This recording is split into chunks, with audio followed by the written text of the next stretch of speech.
today. Stand and watch for us. I sleep at night, they're awake, and they're making sure that my family's safe. Pray for every one of those men and women. Stand for us. When we go the other way, we see danger. They go into it. Praise you for them. Thank you for what they do. May this meeting be productive. May you lead us in unity in Christ's name. Salute, pledge. Pledge allegiance to the flag of the United States of America, to the republic which stands one nation, under God, indivisible, liberty, justice.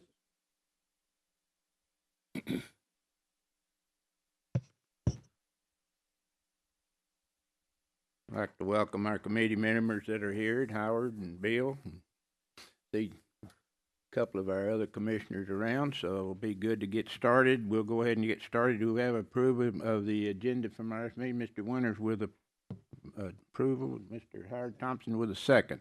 All in favor, say aye. Aye.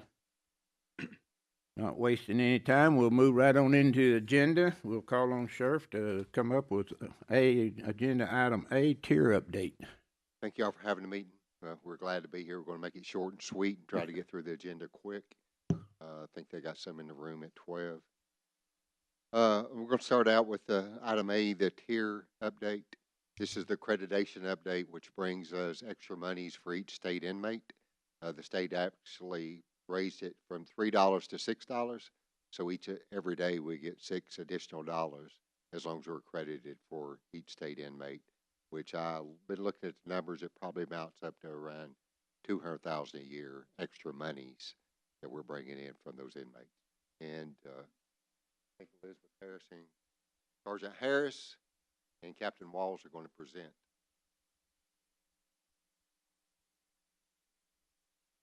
So this shows you that in 2025, the additional Tier 1 funding we received in August was $19,344. September of this year was $17,460. October was $21,018, and November of 2025 is $19,080. And of course, the reason that it fluctuates depends on how many state that we have. We've already had our accreditation audit, and it was in October of 2025, and we passed it, so we have our accreditation for the next year. July's invoice did not reflect the extra $3, so they have reimbursed us for that.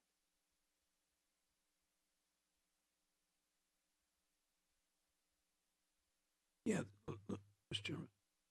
What do we have to go through as far as accreditation? You don't have to go into every detail, but just what are the summaries? So the Tier 1 accreditation, it's extra programs that we have in place, giving resources for the inmates. Right. So like the church programs, education programs, Alcoholics Anonymous, NA, things like that, having 24-hour medical care, just doing more than the bare minimum for the inmates. Great. I like the 24-hour medical care. Yes, we have them all the time. Way to go. Congratulations. Do you have a lot of participants in your programs? Yes, we actually today had 8 inmates graduate with their GED. Great. Yay. They completed all their tests and everything. And then all of the church programs and the pods, they participate a few times a week. Great. Any other questions? Got tier 1. We'll move right on into item B, maintenance update, Mr. Sheriff. Let me compliment before they sit down when it's due. Sergeant Harris stepped in this role and actually handled accreditation when surprised somebody left that was handling it. He stepped in, made it more digital. They complimented me. The TCI inspectors complimented our agency on how well it was done this time and how good a job she had done doing it digital, and she wanted everything set up on digital, and that's what she's doing. She does a good job. Next is a maintenance update, and I think we're going to go over some different things and what we spent since the last meeting and some problems we see forthcoming. Sandra's going to come and handle it, and a representative from the Double D is here, Double D Plumbing, and they'll tell you some of the problems we see in the future and what we're dealing with. Update, from where we were at last meeting. I told you that we had spent so much money. We've had some more HVAC, repairs that have had to take place, because if you'll remember, the first set of HVAC units that we put on the building are 5 years old, so they're out of warranty. And then we have just an update, our unit on the kitchen went in and everything is operational there, so all of the work there is complete. We signed the contract for the fall protection to go in HPOD. There's gonna have to be some amendments to some scope of work in the contract for some additional, repairs there, or some additional additions to that. We haven't got that far yet, but just an update on that. And the main thing we were gonna talk to you about is our water lines. I know we touched base on those before. Jonathan's here with Double D's to kind of explain a couple of things. We recently, within the last month, had to have a portion of our hot water line, a small portion of our hot water line replaced in one of the pods. We have some pictures, and I'll let him. So Would you based on- state your name, sir, please, and your company? This is Jonathan with Double D Piping. We responded to a leak in one of the cells, right outside of it. One of the things that we found is there's a video. In this video, you can see, the area that you have to go through to get to where the lines are located. You have a very tight area. The line is between the ductwork to the left, and the brick wall.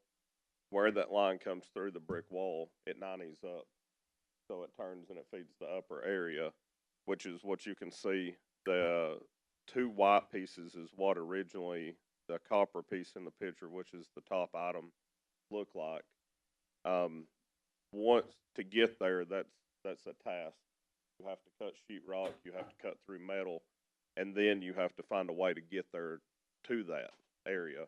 I have that piece of pipe with me that can be passed around if anybody would like to see it. You can see where the leak was at. But what you're seeing now on that slide is the inside of the line. I have the other half of that line where it was cut here that can be seen. 3/4 of that piece of pipe has been filled with sediment. So this sediment that I'm holding in my hand here, it has dried. It's perfectly solid. As well as you can see, it's right there in the picture. One of the things is that's in the middle of the building. So for that to be in the middle of the building, what does the beginning and what does the end of that building look like? Which in turn, if that happens, that for some reason it breaks loose, all that sediment's going into screens on sinks, showers, toiletry, which can, future plumbing issues. The main way that was found is on the top of this pipe, there was a leak. It was a pinhole leak. It happened in the solder. It's a 21-year-old water line pretty much. So there's no, why did it happen? Is it going to happen again? How are we going to address it? And it's kind of a, hey, we got to plan on future maintenance for it to come, because it will come. That's about what it is. Does anybody? Where's the sediment all coming from, sir? So at one time, before the hot water heaters were changed, I think that could have been some of it. We've put into place that we're going to flush the hot water heater that's there now, to try to keep sediment from building up. At this point, we're trying to be cautious, because, and if you want me to bring this to you, you can see if this starts breaking loose, it's going to be a problem, just because that one area is so tight. Some of the areas are in block walls and et cetera. So it's over time, even in your household water lines. That's why years ago, a lot of folks, they had galvanized pipe in their house, and then they said, hey, galvanized isn't a thing anymore because it collects sediment. Typically, you don't see it this bad in copper, but the pipe that we have replaced with is PEX. and PEX pipe does not seem to have the buildup or hold the buildup that any other material will. Any other questions? Mr. Thompson? Do we have any type of, water treatment there at all, the jail?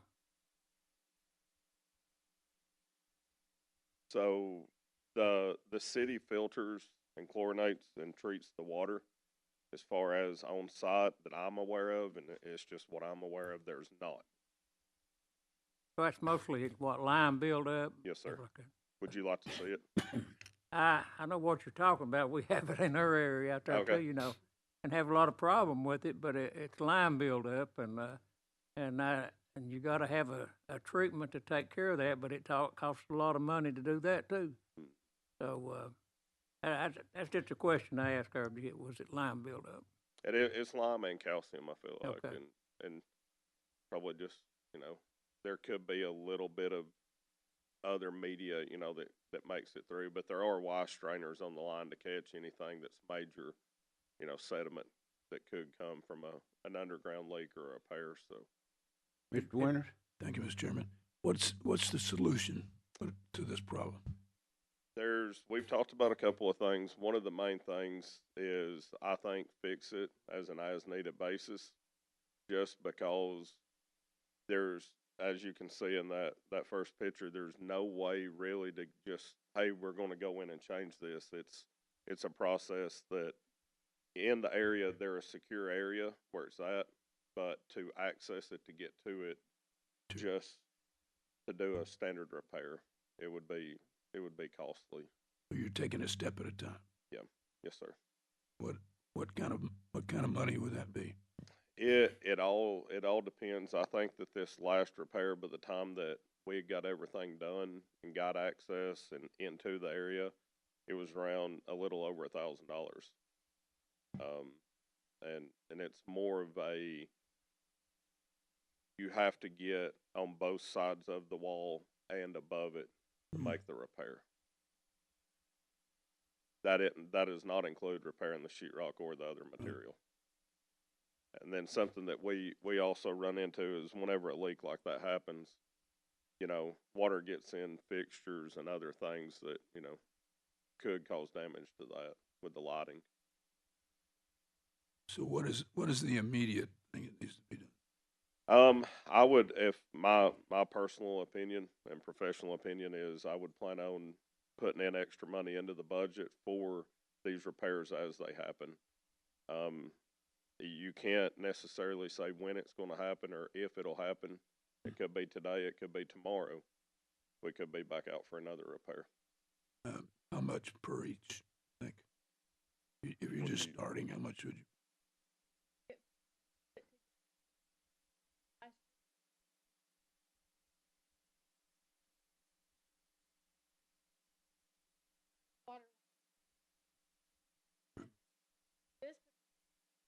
This happened. It's Yeah. the visitation often. Inmates go there. Have to drop. So we're looking at a have to that part of something that can give us access that so that inmates having to come up with. We had another water lines no access pipes, no drops.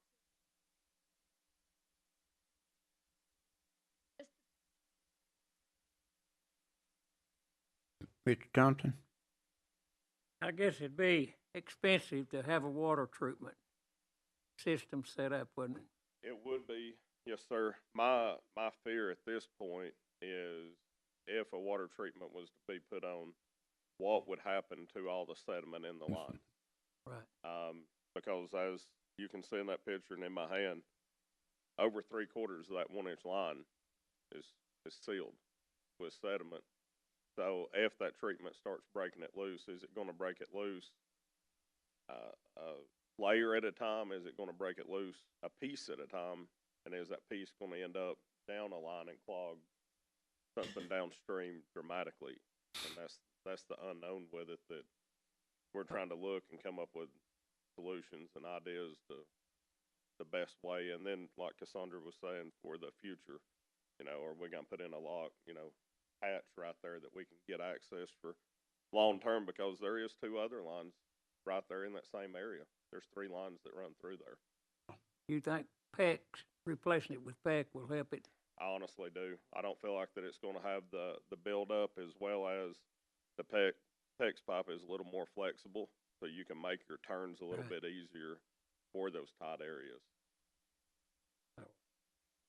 Any other questions? Anybody else? Thank you, sir. Thank you.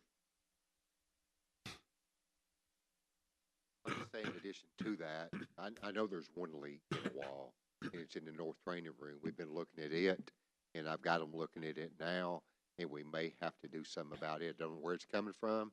Think it may be coming from the showers in the pod beside it, but we've noticed the wall, and I'm gonna have to address it and have it looked at. So we don't know where we're going. I just thought you needed to know. I thought y'all needed to know the water situation. In worst case scenario, we continue to have to fix situation after situation. You know what's going on. And I think we're going to drain our present holding tank. And I think Jonathan mentioned, since we put in the new tankless system, he thinks it may have improved that water. However, the old boilers, when we took them out, were full of sediment in the bottom. So what I want to do is have them and throw Cassandra, try to get them, Jonathan, to drain our holding tank and see what kind of sediment we have in it now, to give us some idea of where we're at.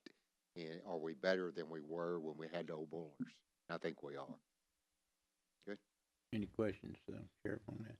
Any estimates on what you might increase in your budget for this type stuff? Just a rough estimate? We hadn't even sat down and talked about that yet.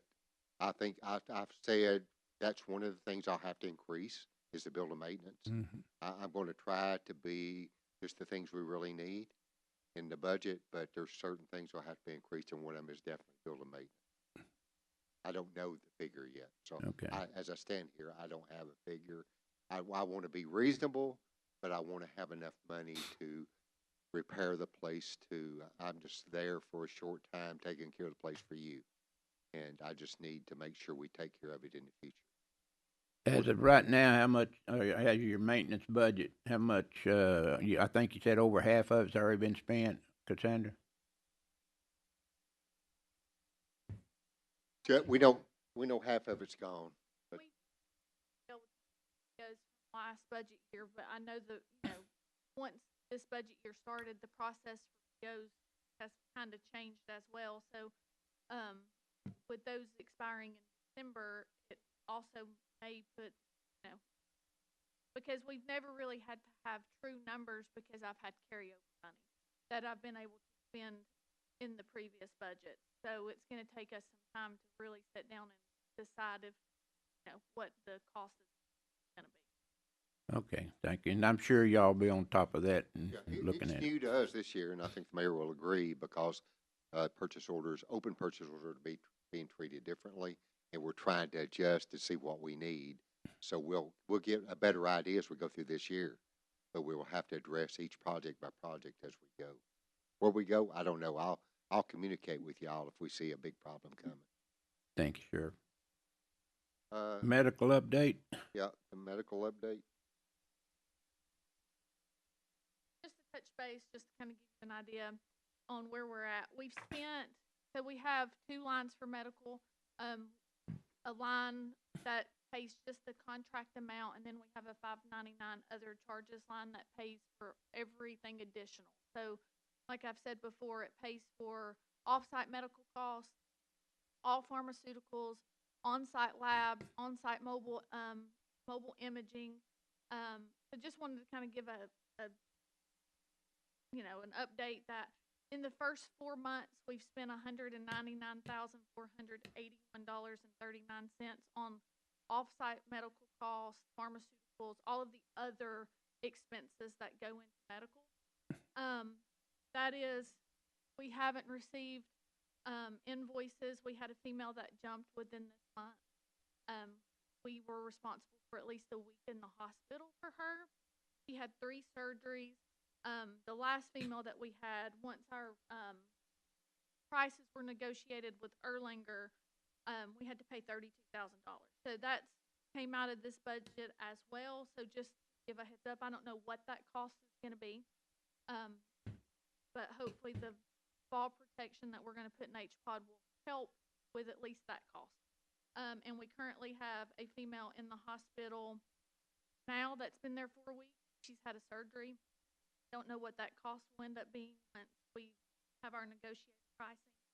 And luckily, we were able to get rid of this particular inmate, but we had an inmate whose medicine was $8,000 a month. So we have recently been able to transport him back to Alabama, so that cost should decrease a little as well. But that's just where we're at right now. Are these federal prisoners you're dealing with or local? No, we do not pay federal medical care. So off-site medical costs, their pharmaceuticals, anything that we treat a federal inmate for, the federal government pays for. Any questions? Medical side of it? Seeing none. Thank you, Cassandra. Employee pay update? Yeah, I'll give it, I don't have anything in writing. I've been looking over it. I can tell you, I just put the counties up again. You saw them before in the last meeting. I'm going to put together a plan, and I will present a plan in the budget, and I will work with you, and I hope you work with me, but I will go middle of the road.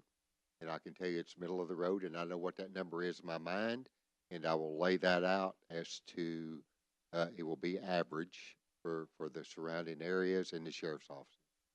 So I've got to do that. I'm sure I'll hear from one side, I'm probably not asking for enough, and from another side, I'm asking for too much. So it will be a slippery slope that I walk, but I've got to represent my people because I believe they're above average, but we at least have to get to average pay. And I will present that in the budget. The charges, what you do now, the red line is where you're at right now. Yes. Okay. Where we're at now. Mr. Thompson? Mr. Chairman, I spoke to Steve there a while ago about what I'd like to see myself. I don't know how the other commissioners feel, but the fire department, sheriff department, schools, the whole 9 yards. But anyway, I've had a lot of calls from the fire department this week about what we're going to do about the budget, and I've got some calls from the sheriff department asking the same thing. You know, of course, I understand that everybody wants an increase in salary. I understand that's what they're asking. But I said, why don't the fire department, I asked them, I said, won't y'all get a committee together and study this thing and ask the people in the community? But Steve come up with an idea that maybe a person out of each district be on a committee and find out what they really need before budget time, and come back to us as a commission. And if it's salary or ever what it is and what it's going to take, and I know I don't like to say this because I don't like tax increase because I pay taxes, but we're at a point that we're growing, and we haven't got much of a choice. And it's going to come sooner than we think, but we haven't got much of a choice, that we're going to have to raise taxes. That's the only way the money gets into this county is through taxes. The fire tax, of course, it goes to the fire department, and the rest of it, sheriff department and schools and everybody else. But anyway, that's a nasty word sometimes to say, but it's to the point that we're going to have to do something. We're growing. And everybody says, well, you got 500 houses going up in your district. What happens to that money? Well, it takes services for those people, too. So anyway, we've got problems, and I'd just like to see, way before budget time, is to see something come up. It's what the needs are in these departments. So that's all I have. Thank you, Mr. Thompson. Any other comments referencing that? So, Sheriff, you're looking at that. You have a time frame on when you might come back with any of those figures? Yeah, as soon as I get it together, I don't care to share. I just want to be sure I get in the budget and I got to play it out. Because I'm not going to go overboard. I understand we represent the taxpayer, and I also got to represent my agency. Like I said, it's kind of a slippery slope, but people really want services, and I think if we sell the product to them, you can't just go overall and saying we need this. I think if you lay it out to John Q. Public, the citizen, and you educate them as we go and know where we're at, and I think they want to be average. They want our people to get at least average pay. I think they want them to get above. They probably may not want to pay for it. But I think everybody wants us to keep people. And I went back to the crime stats, and I compare us to anybody. Go on the TBI website and compare us. I really want to keep those people. And I think the county, and even when I leave Office of Sheriff, I would like to have good trained people there, and us get better as we go. So I will have it together, and I will communicate with you as my chair, and we will move ahead putting it in the budget. Well, I think Mr. Thompson has a good idea that if your people and EMS and the fire department all would get together on small groups and decide exactly where we can go and come back to us with some kind of figure before budget time, not wait to right at budget time to hit us with it, so we have an idea of where we're at to start with. I can do that. I can lay it out. I want everybody to start discussing and be very transparent, because I think everybody needs to be on the same plane. We may not agree. It's okay to disagree, but then we got to, I think most everybody realizes something has to be done as we move forward. You had mentioned in our last meeting, I think, that you were going to go out and start talking to some of the clubs and things I will, referencing your and I plan. know Have you started that yet? Or Yeah, is that... well, I'm set, and I think probably the mayor is too. I think all of us get set with Kiwanis Club at some point in time. I'll be speaking with them. The date's set. They called me the other day. I don't know the date. It's after the first of the year. So I will start sharing what we're doing. I should have some numbers together by then, is when I do. And then I will get some feedback too, and you can watch as to what the people are thinking, what's on their mind as to what they think needs to be done. I think the more people we can touch and get their opinions, the better off we are, because people feel inclusive. They at least want to know what you're doing with the monies, and we'll go from there. That's a good idea, because I think it's, like Mr. Thompson said, we're going to have to look hard at some way of raising a little more money, because we are growing tremendously fast in this county, and I don't think at present time we can afford what we got if we're not careful. We're going to have to do something. I think it's going to be a tough decision. I Yeah. think it's going to be a tough decision that we have to make, but I sincerely want to go out and get everybody involved and get their opinions. You represent your constituents in your district, and you got to represent what they believe. I understand that. I've been around the political world most of my life, and I know we have to answer to those people, but not only do I have to answer to them, I have to walk in the doors to the sheriff's office, and those people have to know I'm representing them as well when I know they're behind in pay. And we didn't spring the board. Other counties started springing the board around us, up in pay, which put us way behind. Any questions for the sheriff referencing employee pay update or anything? Seeing none, we'll move on to 287G update. 287G is an immigration program that I have agreed to sign up for the jail model, and Chief Johnstone is going to come up and give you an update as to where we're at and what we're going to do.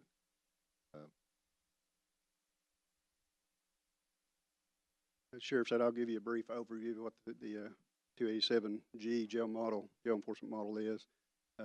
287G is a federal program that allows local law enforcement to partner with ICE. We have a current signed memorandum of agreement with ICE for the jail enforcement model. It hasn't been implemented yet, because the next step will be nominating probably 5 or 6 deputies to send to training. That training is generally about 4 weeks. But in that training, they will be trained by ICE to process individuals that are arrested for a crime and brought to the jail. The scope of their authority is only inside the jail for those that have been charged with a crime When they're brought to the jail, they will have, we also receive the computer and stuff that they can access ICE database to process them. And if they're here unlawfully, they can do the paperwork to do the holds. And then we can also, as soon as they're finished with their charges here, or whatever the crime they've committed, as soon as that's taken care of, we can transport them straight to Chattanooga to be processed or to held at the holding facility in Chattanooga. Again, it only applies to inside the walls of the jail when somebody is arrested.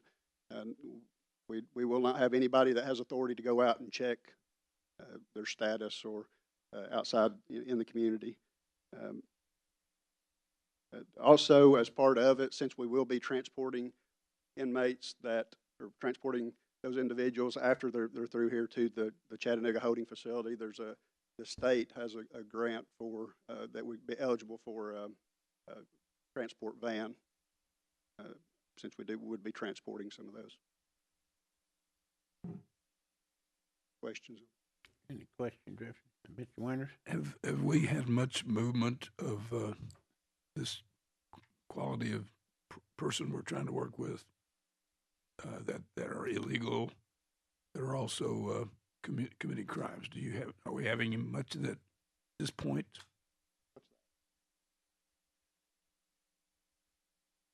7 to 10 a 10 a month month. that fall into that category, that are brought in on Right. or arrested on a crime and are determined to be here unlawfully. We would not be getting involved unless they broke the law. Now, it would just be the corrections officers yeah. that are trained to access the database to see if they're here lawfully. And I think our public needs to understand that we support ICE. ICE is doing a job that's required by law, and also that when we went through the election, people wanted this to be done. And so I think we need to make sure we don't get groups that are just saying we're anti-ICE, from my opinion. Thank you, Mr. They would also be able to fill out the paperwork that an ICE agent would fill out to do the process. Instead of waiting on an ICE agent to come and fill that out, these trained officers could do that, and then we could have them transported. With those trained officers that's going to be working with the ICE will also stay as regular deputies unless they have a situation that they need to bring in an ICE or talk about ICE. We're talking about probably one of the supervisors on duty on each shift, but I was told probably figure 30 minutes on time when somebody's brought in, to do that if it's determined they're here unlawfully. So they will be doing the regular duties, and this will just be a side job. It will not be an extra or a standalone job for them. Right. So they'll stay active in the Yes. duty and everything. Probably the supervisors and the transport officers that transport people now will have that training. We nominate the people, and then ICE does a background check on them and goes through their thing before they let us know that they've accepted them, and then they train them. And it's, of course, the government shut down. It's on hold right now. The training, we're waiting on the training dates, but when the training dates come down, they'll probably be gone for a week, and then the rest of it's mostly online training. Any other questions for Officer Stone? Seeing none, thank you, sir. And we've been playing back and forth on this with them. The state actually has a person in charge, and he's been to our office as well as the federal people. I'll probably be coming back with a plan to you, and I've mentioned it to the mayor as to where they have offered, if we want to hold them or what the time we are holding them. And generally it would be 72 hours after they complete their state sentence. If we're holding them, we'll get paid for that. I've got to work all that out with them, or if we want to hold any more in addition to, probably will pay better than the federal inmates. We will see, but I'll get back with you. We want the most bang for our time. So I'll get with you as we move through that process. In the next meeting, I'll update you. Think you and I talked about it earlier. That's not going to influence the total number of prisoners we keep in the jail to any major degree, will it? No, I can promise you if there's one thing I watch is the numbers, and I can't agree to any agreements which would overflow us. I always go back to the night I took office, we had 583. and then I got to 604 and held my heart. But now each judge, the district attorney, and all the players in the judicial system get our numbers every day to know where we're at. And I will say they've been working with us and working with us well. But if I see it exploding, believe me, I'll be at this podium addressing